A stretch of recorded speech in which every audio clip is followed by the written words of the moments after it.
ಸ್ನೇಹಮಯಿ ಕೃಷ್ಣ ಅವರು ಈಗ ನಿಮ್ಮ ಮೇಲೆ ಒಂದು ಆರೋಪ ಮಾಡಿದ್ದಾರೆ. ನೀವೆಲ್ಲ ಶಾಂತವಾಗಿ ಹೇಳಿದ್ರೆ ಶಾಂತ ಏನು ಬೇರೆ ಏನೂ ಇಲ್ಲ. ಯಾಕೆ ಇಷ್ಟೊಂದು ನಿಧಾನಕ್ಕೆ ಶಾಂತವಾಗಿ ಈಗ ಗಂಭೀರವಾದ ಆರೋಪ ಮಾಡಿದ್ದಾರೆ. ನಿಮ್ಮ ಮಗಳ ಮತ್ತೆ ಅಳಿಯನ ಹೆಸರಲ್ಲಿ ಕೂಡ ಸೈಟ್ ಮಾಡಿದ್ದಾರೆ, ನೀವು ಬೋರ್ಡಲ್ಲಿ ಅಕ್ರಮ ಎಸಗಿದ್ದೀರಿ ಅಂತ ಹೇಳಿ.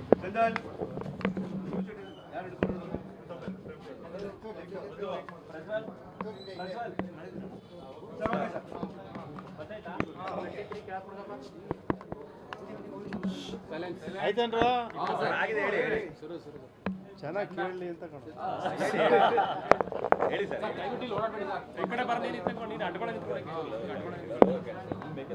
ಸ್ನೇಹಮಯಿ ಕೃಷ್ಣ ನಮ್ಮ ಹುಡುಗನೇ, ಒಳ್ಳೆ ಕೆಲಸ ಮಾಡ್ತಿದ್ದಾನೆ.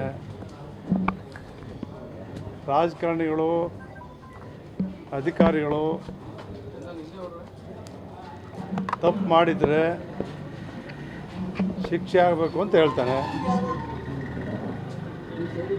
ತಪ್ಪು ಮಾಡದೇ ಇದ್ದರೂ ಕೂಡ ಅವ್ರ ಎಚ್ಚರಿಕೆಯಿಂದ ಹೋಗಲಿ ಅನ್ನೋ ರೀತಿ ಕೆಲಸ ಮಾಡ್ತಾ ಇದ್ದಾನೆ. ಅವನಿಗೆ ಯಶಸ್ಸು ಸಿಗಲಿ ಅಂತೇಳಿ ಶುಭ ಹಾರೈಸ್ತೀನಿ. ನನ್ನ ಮಗಳು ಅನ್ನಪೂರ್ಣ, ಅಳಿಯ ವಿಶ್ವೇಶ್ವರಯ್ಯ ಅವ್ರು ಸೈಟ್ ಪರ್ಚೇಸ್ ಮಾಡಿದ್ದಾರೆ ಅಂತ ಹೇಳಿದ್ದಾರೆ. ನೋಡಿದ್ರೆ ಈಗ ತೋರಿಸಿದ್ರು ನನಗೆ, ನಾನು ನೋಡಿರಲಿಲ್ಲ. ಅವರು ಯಾರು 50-50ಲಿ ಜಮೀನ್ದಾರರು ಸೈಟ್ ತಗೊಂಡಿದ್ದಾರೆ, ಅವರಿಂದ ವೈಟ್ ಮನಿ ಕೊಟ್ಟು ಪರ್ಚೇಸ್ ಮಾಡಿದ್ದಾರೆ ಅಂಥೇಳಿ ಹೇಳಿದ್ದಾರೆ. ಅದು ಇಲ್ಲಿಗೆ ನಾನು ಆವತ್ತೇ ಹೇಳಿದೆ, ನಾನೇ ಇರಲಿ ಬೇರೆ ಯಾರೇ ಇರಲಿ ಅವ್ರು ಲೋಕಾಯುಕ್ತಕ್ಕೆ ಕೊಟ್ಟಿದ್ದಾರೆ ಅಂತೇಳಿ ನೋಡಿದೆ. ನಿಮ್ಮದ್ರಲ್ಲಿ ಲೋಕಾಯುಕ್ತಕ್ಕೆ ಕೊಟ್ಟಿದ್ರೆ ಸಂತೋಷ. ಲೋಕಾಯುಕ್ತರು ಅತಿ ಶೀಘ್ರವಾಗಿ ಆ ತನಿಖೆ ಮಾಡಿ ತಪ್ಪು ಮಾಡಿದರೆ ಸೂಕ್ತ ಕ್ರಮ ಕೈಗೊಳ್ಳಿ ಅಂತೇಳಿ ಒತ್ತಾಯ ಮಾಡ್ತೀವಿ. ಏನಂದ್ರೆ ಚೌಡಯ್ಯನವ್ರಿಗೆ ನೀವು ಪರಿಹಾರ ಕೊಡ್ತಿರೋದ್ರಲ್ಲಿ ತಮ್ಮ ಪ್ರಭಾವ ಇದೆ, ಪ್ರಭಾವಕ್ಕೆ ಕಿಕ್ಬ್ಯಾಕ್ ಪಡ್ಕೊಂಡಿದ್ದೀರಿ ಅನ್ನೋದು ಅವ್ರ ಅಲಿಗೇಷನ್. ಯಾವ ಪ್ರಭಾವ, ಯಾವ ಕಿಕ್ಬ್ಯಾಕು, ಇದೆಲ್ಲವೂ ಕೂಡ ತನಿಖೆಯಿಂದ ಹೊರಬರುತ್ತಲ್ವ. ನಿಜವಾದ ರೈತರು ಅವರು ಸೈಟ್ ತಗೊಂಡು ಅವ್ರು ಮಾರಾಟ ಮಾಡ್ತಕ್ಕಂಥ ರೈಟ್ಸು ಎಲ್ಲರಿಗೂ ಇದೆ, ಎಲ್ಲ ರೈತರಿಗೂ ಇದೆ.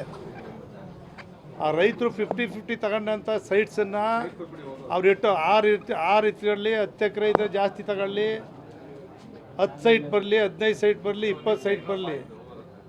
ಕೆಲವರು ಇಟ್ಕೊಂಡಿರ್ತಾರೆ, ರೇಟ್ ಬರುತ್ತೆ ಅಂತ ಕೆಲವರು ಮಾರಾಟ ಮಾಡ್ಕೊಳ್ತಾರೆ. ಅದು ಯಾರೂ ತಡೆಯೋಕ್ಕಾಗಲ್ಲ. ಆ ಕಿಕ್ ಬ್ಯಾಕು ಅಂಥದ್ದೇನೋ ನಡೆದಿದ್ರೆ ಅದಕ್ಕೆ ನಾನು ಲೋಕಾಯುಕ್ತದವ್ರನ್ನ ತನಿಖೆ ಮಾಡಿ ಅದಕ್ಕೆ ಶಿಕ್ಷೆ ಕೊಡಿ ಅಂತ ಹೇಳ್ತೀನಿ.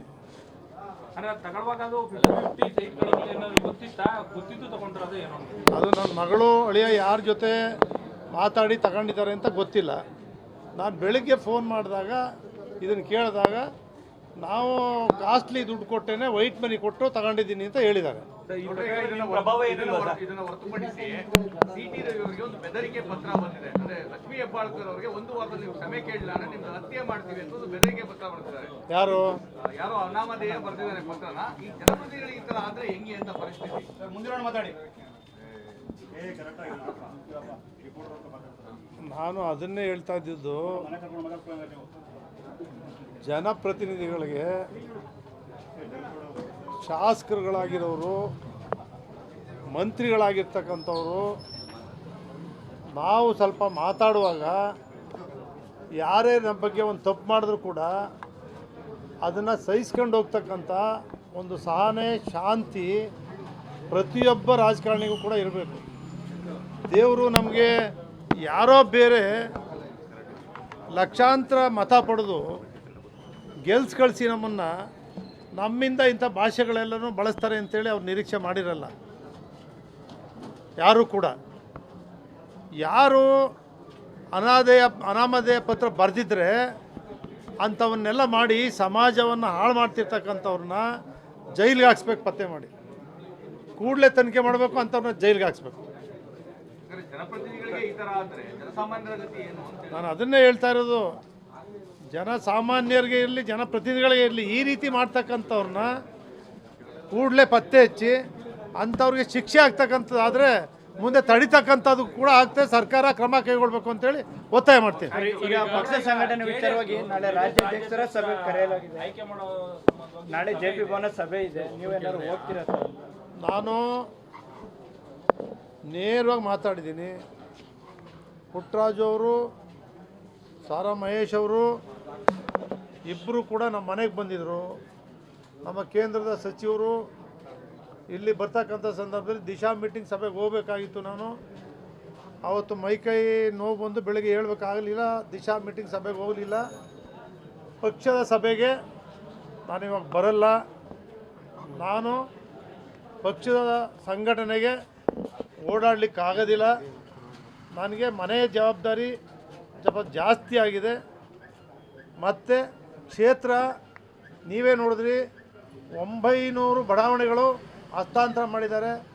ಸುಮಾರು 10 ವರ್ಷ 15 ವರ್ಷದಿಂದ ಮೂಡಾನೂ ಅಭಿವೃದ್ಧಿ ಮಾಡಿಲ್ಲ, ನಗರ ಪಾಲಿಕೆನೂ ನಮಗೆ ಸೇರಲ್ಲ ಅಂತ ಮಾಡಿಲ್ಲ. ನಿನ್ನೆ ಮುಖ್ಯಮಂತ್ರಿಗಳ ಸಭೆಯಲ್ಲಿ ಹೇಳಿದ್ವಿ 624 ಈಗ ವರ್ಗಾವಣೆ ಆಗಿದ್ದಾವೆ. 4-5 ವರ್ಷದಿಂದ ಮೂಡ ಬಡಾವಣೆಗೂ ಪಾರ್ಕು, ಲೈಟು, UGD ಇವೇನು ಮಾಡಿಲ್ಲ. ಇವೆಲ್ಲವನ್ನು ಕೂಡ ಹಗಲು ರಾತ್ರಿ ಮಾಡ್ತಾಯಿದ್ರು ಕೂಡ ಸಮಸ್ಯೆಗಳು ಹಣ ಇಲ್ಲದೆ. ಹೆಚ್ಚಿನ ವಿಡಿಯೋಗಳಿಗೆ ಪ್ರತಿಧ್ವನಿ ಯೂಟ್ಯೂಬ್ ಚಾನೆಲ್ ಸಬ್ಸ್ಕ್ರೈಬ್ ಮಾಡಿ, ಬೆಲ್ ಐಕಾನ್ ಕ್ಲಿಕ್ ಮಾಡಿ.